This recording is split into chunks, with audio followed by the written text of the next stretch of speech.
Ano po dito? Ayan, isang mapagpalang araw po ulit. At nandito si Nanay Anding. Ayan. Kita nyo naman parang di pa senior. Di ba? Hello po. Gusto po kayo.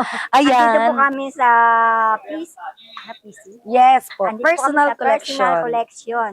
Sinama po kami ng aming mabait na si Kapitana dito para magkaroon kami ng konting racket. Tama, dahil ilang taon na si Nanay Anding? 73 Ay, grabe. 73, akala ko 60 plus, ganun kasi lang. maliit po ako. Ay, ganun din pala ako, mother, pag tumanda. Cute lang din. Di nagkakalayo height namin ni mother eh. Ayun, pero tignan nyo, di ba? 73. Opo.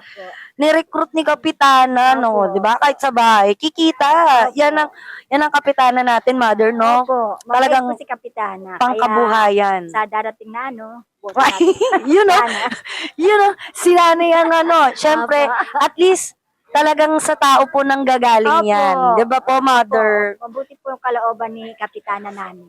No, hindi ko talaga akalain. Parang si mother ang pinaka-bagets na nagpunta sa personal collection kasama namin. Sige po. Ayan. Thank you, Thank mother. you po.